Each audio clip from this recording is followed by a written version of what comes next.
Good evening class. आज बहुत दिनों में आपका स्वागत है क्लास में। और अपन अपने नेक्स्ट टॉपिक अपना क्या हो गया था, प्रत्यय उपसर्ग फिनिश हो गए थे। अब नेक्स्ट जो टॉपिक है अपना वो संज्ञा प्रकरण चालू करेंगे। उसके अलावा संज्ञा प्रकरण के बहुत लंबा टॉपिक है, इसमें 8 12 मतलब चैप्टर हैं। 12 चैप्टर कैसे हैं? तुम्हें मैंने बताया था कि संज्ञा का अर्थ क्या होता है।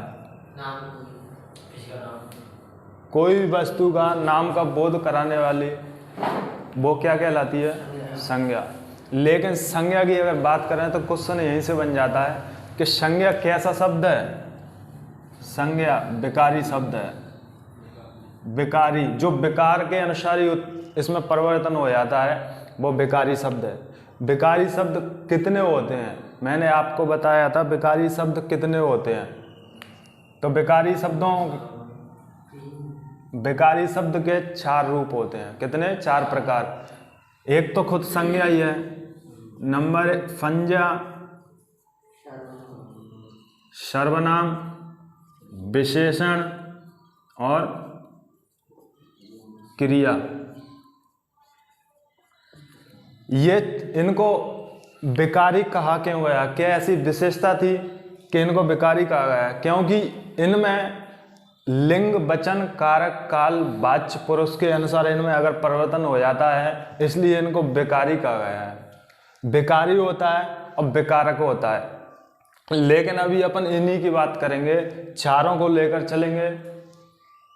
संज्ञा, सर्वनाम, विशेषण, क्रिया, 4 ही अपने पद हैं, इनको ही अपन साथ लेकर चलेंगे। इनको खत्म करके तो दोस्तों विकारी मैंने बता दिया, ये उसके विकारक हैं। विकारक लिंग, वचन, काल, कारक, काल, वाच्य और पुरुष 6 विकारक होते हैं, जिनके अनुसार क्या होता है? परिवर्तन होता है। मतलब विकारियों में परिवर्तन होता है। और अविकारी शब्द क्रिया, विशेषण, समुच्चय बोधक, संबंध बोधक, विस्मय आदि बोधक, इनमें कोई परिवर्तन नहीं होता। आ मतलब उपसर्ग लगा है तो इसमें आ नेगेटिवता का बोध कराता है, और विकार का मतलब होता है परिवर्तन। लेकिन आ मतलब नहीं, जहां परिवर्तन नहीं होता वो अविकारी है। ठीक है, नोट कर लिया? तो संज्ञा कैसी है? विकारक, विकारी शब्द है संज्ञा। अब संज्ञा को अगर अपन तोड़ें तो ये 2 शब्दों में टूटता है। किसमें? सम और प्लस ज्या। सम का अर्थ होता है सम्यक रूप से, सम्यक या समान रूप से। ज्या का मतलब होता है ज्ञान कराना। सम्यक रूप से ज्ञान कराना वो संज्ञा होती है। कोई भी चीज के बारे में हमें जो बोध कराती है वह संज्ञा होती है। ठीक है, गुण, धर्म, वस्तु, व्यक्ति, गुण, धर्म, वस्तु, व्यक्ति का बोध कराने वाले सभी तत्वों को क्या कहा जाता है? संज्ञा। लिख लो। तो संज्ञा की अगर हम परिभाषा देखें तो कोई भी वस्तु दुनिया में कहीं ना कहीं किसी का नाम होता है। दुनिया में ऐसी कोई वस्तु नहीं है जिसका ना क्या नहीं होता? नाम। किसी न किसी रूप में वो विद्यमान होती है, उसी को अपन संज्ञा कहते हैं। लेकिन यहाँ पे मैंने लिखा है किसी वस्तु, व्यक्ति, गुण, भाव, दशा आदि का जो बोध कराने वाले तत्व होते हैं वो क्या कहलाते हैं? संज्ञा कहलाते हैं। अब संज्ञा की बात आती है तो संज्ञा को हम जानते हैं कि संज्ञा कितने प्रकार की होती है एक्चुअल में। तो संज्ञा के कितने रूप हैं? 2, मूर्त, अमूर्त। मूर्त क्या होता है? जो हमें दिखाई दे, जिसे हम टच कर सकते हैं, जिसे हम छू सकते हैं, वो मूर्त हो गया। बोर्ड है, छू सकते हैं, वो मूर्त हो गया।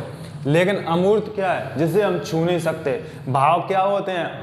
हमारे मन में उत्पन्न विचार, मतलब क्रोध, मतलब गुण जो भी हैं वो सब भाव कहलाते हैं, जिन्हें हम क्या महसूस कर सकते हैं, ओनली देख नहीं सकते, ना ही छू सकते हैं।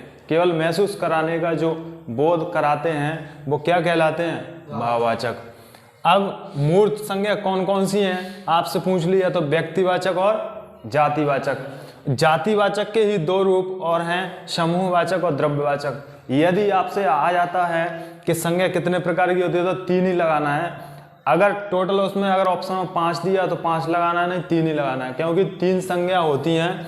ये 2 जातिवाचक संज्ञा के उपभेद हैं।